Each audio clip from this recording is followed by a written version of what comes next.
I know well that we lost more than we gained, we orcs. At that point, our culture was unspoiled, innocent, pure.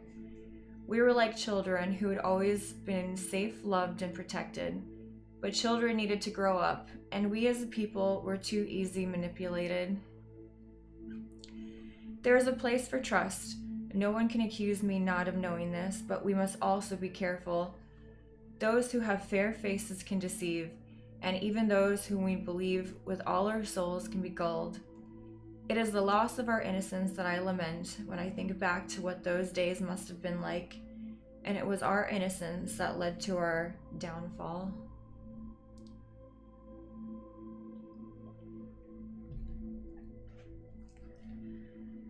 It was a long line of solemn faces that turned to look at the gathered leaders of the orc clans. Duratan stood next to Draka, his arm about her waist in a protective gesture. Although he was not sure why he felt she needed defending, his eyes widened as they met Drek'Thar's, and he saw in his friend and advisor's face something that chilled him to the bone. He wished he could stand with Orgrim. They were of different clans and different traditions, but other than his intended, there was no one Duratan trusted more. But Orgrim, of course, stood beside his chieftain Blackhand, who looked around at the gathered shaman with a thinly concealed annoyance. He has been too long away from the hunt, that one, Draka murmured, nodding in Blackhand's direction. He is spoiled for a fight. Duratan sighed. He may well get it. Look at their faces. I have never seen Drek'Thar so, not even when Mother Kashur's body was broken, Draka said. Duratan did not reply, merely nodded and continued to observe. Ner'zhul strode forward in the center of the gathered crowd. Everyone moved back to give him room. He began to walk sunwise in a circle, murmuring. Then he paused and lifted his hands. Fire burst forth in front of him, leaping skyward in a display that brought sounds of appreciation even from those who had seen such things many times before. It stood, towering over them for a long moment, then subsided, settling down to become a traditional bonfire, albeit a magical one. As the darkness falls in more ways than one, sit you beside the fire, Ner'zhul commanded. Let each clan sit to itself with its own shaman, and I will call you forth to speak when the time is right. Perhaps you wish us to fetch a slain beast for you too, came a fierce, angry voice, and lie obediently at your feet at night. Duratan knew that voice. He had heard it raised often enough at the Kosh'harg festivals in his youth, and had heard its owner utter cries to chill the blood during hunts. It was distinctive and unmistakable.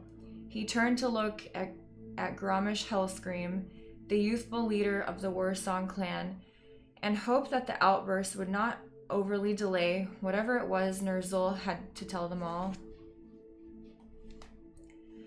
Hellscream stood in front of his clan, more slender than most orcs, but still tall and imposing. The Warsong colors were red and black, and while Hellscream wore no armor, the simple leathers in these strong hues served to send an imposing message nonetheless. He folded his arms and glared at Ner'zhul. Ner'zhul did not rise to the bait, merely sighed deeply. Many of you feel your honor is offended, this I know. Give me leave to speak, and you will be glad that you are here. Your children's children will be glad of it. Hellscream growled and his eyes flashed, but he said no more. He stood for a moment longer, then with a shrug, as if to indicate that it was by his own will he sat. His clan followed his lead. Ner'zhul waited until there was quiet, and then began to speak.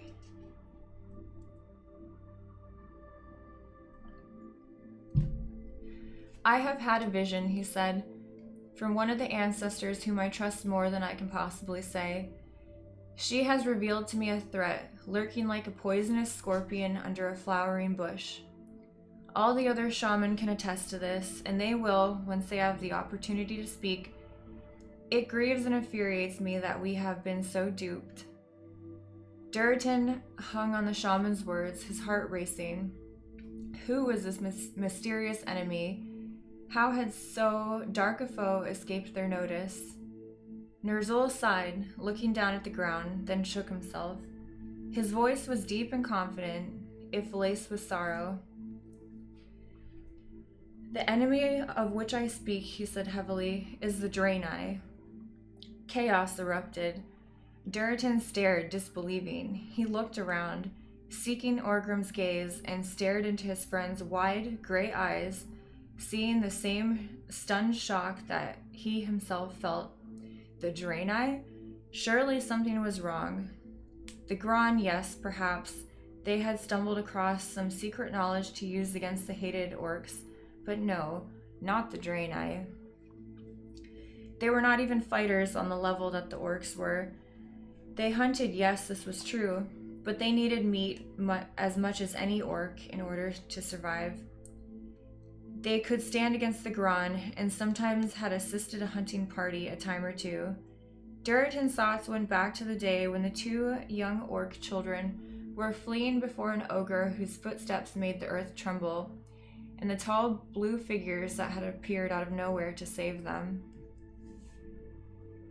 Why would they risk themselves to save the two boys if they were truly as methodically evil as Ner'zhul believed? It made no sense. Nothing about any of this made sense. Ner'zhul was clamoring for silence and not getting it. Blackhand was on his feet, veins standing out in his thick neck, while Orgrim was doing what he could to placate his chieftain. Then a terrible noise pierced the air, shattering the ears and almost stopping the heart. Gromash Hellscream stood as well, his head thrown back, his chest thrust forward, and his black jaw opened so wide it seemed to have unhinged itself like a snake's. Nothing could compete with Hellscream's war cry, and stunned silence ensued. Gromash opened his eyes and grinned at Ner'zhul, who seemed completely nonplussed at having a former antagonist become an ally so quickly. Let the shaman continue, Hellscream said. So utter was the silence after his outburst that the words were heard by all, even though they were spoken in a conversational tone. I want to hear more of this new, old enemy. Ner'zhul smiled gratefully. I know this startles you. It shocked me as well, but the ancestors do not lie. These seemingly benevolent people have been waiting for years until the time is right to attack us. They sit safely behind their strange buildings made of materials we do not understand, and they harbor secrets that could benefit us greatly. But why? Durton spoke before he himself realized he had. Heads turned to look at him, but he did not draw back. Why do they want to attack us? If they harbor such vast secrets, what did they need from us? And how could we possibly defeat them if this is true? Ner'zhul looked discomfited. That I do not know, but I do know what that the ancestors are concerned. We outnumbered them, Blackhand growled. Not by that much, Durton shot back. Not against their superior knowledge. They came here on a ship that sails between worlds, Blackhand. Think you they will fall to arrows and axes?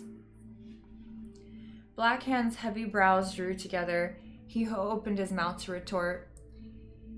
This has been simmering like a stew on the fire for many decades, Ner'zhul interrupted, forestalling the argument. Resolution and eventual victory will not come overnight. I do not ask you to go to war this moment, but simply to be aware, to prepare, to discuss with your shaman the right course of action, and to open your minds and hearts to a union that will ensure triumph.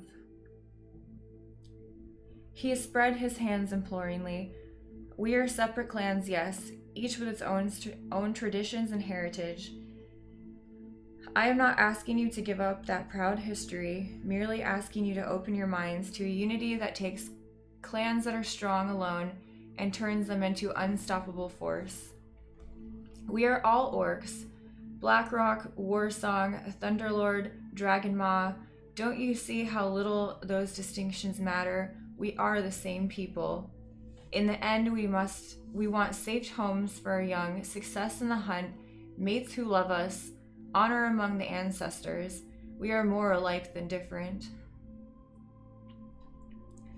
Duritan knew this to be true and glanced over at his friend. Orgrim stood behind his chieftain, tall and imposing and solemn. Yet when he felt Duritan's gaze on him, he met that gaze and nodded. There had been those who had protested this unusual friendship between two adventuresome and, Duritan had to admit, trouble-prone youths.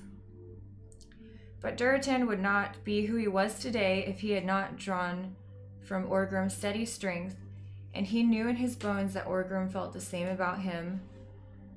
But the Draenei, may I speak? The voice belonged to Drekthar, and Duritan turned surprised.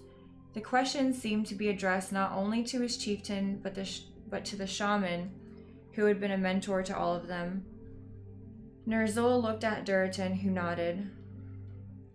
My chieftain, Drekthar said, and to Duritan's shock, his voice trembled. My chieftain, what Ner'zhul has said is true. Mother Kashur confirmed it. The other Frostwolf shaman nodded. Duritan stared at them. Mother Kashur. If there was anyone Duritan trusted, it was that wise old orc. His mind went back to the moment when he stood in the cavern, feeling the cold air that was not air on his face, listening and watching with every fiber of his being as Mother Kashur spoke to someone he could not see, but who he knew was there.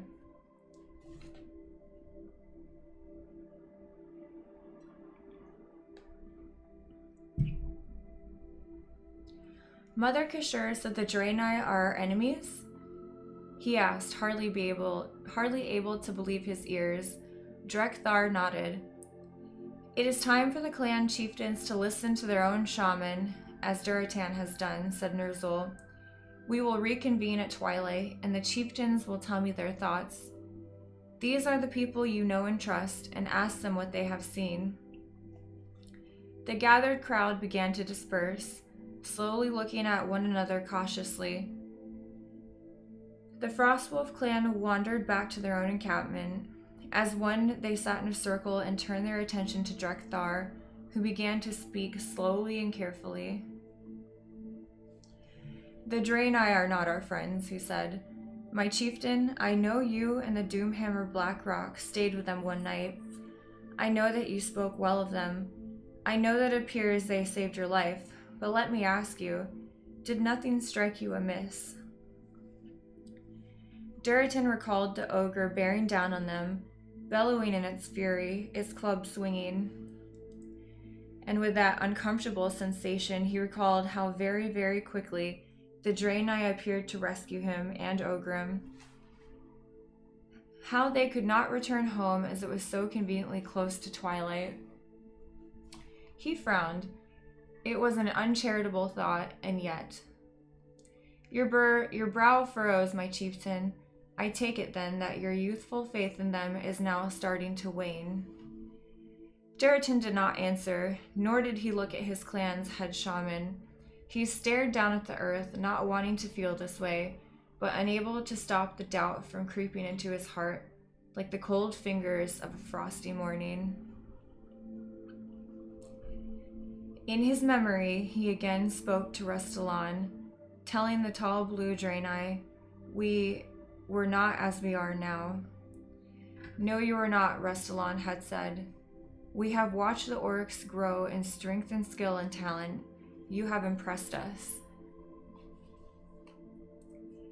He felt again a sharp sting as if the compliment were a carefully crafted insult, as if the Draenei thought they were superior, even with their strange, unnatural blue skin.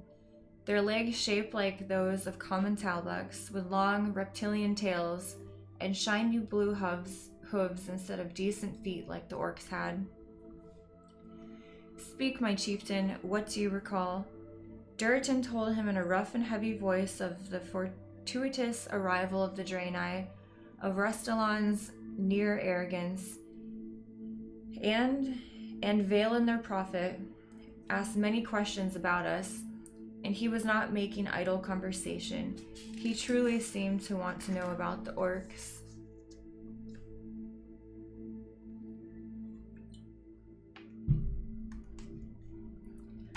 "Of course he did," Drekthar said. "What an opportunity. They have been plotting against us since they arrived. And to find two, forgive me, Duritan, but two young and naive children to tell them everything they wanted to know, it must have been quite an event. The ancestors would not lie to them, especially about something so important. Duritan knew this, and now he recalled the events of that day and night in this new light of knowledge. It was obvious how suspicious Valen's actions had been, and yet, was Valen such a master of deceit that the sensation of trust both Orgrim and Duritan had felt had all been a lie? Duritan bowed his head. "There is part of me that doubts yet, my friends," he said quietly, "and yet I cannot stake the future of our people in such thin ice as my own personal doubts." Ner'zhul did not propose an assault tomorrow. He asked us to train and watch and prepare and draw closer as a people. This I will do for the good of the Frostwolves and good of the orcs. He looked at each worried face in turn, some merely friends, some like Drekthar and Draka, known and loved. The Frostwolf clan will prepare for war. And that is the end of chapter 7.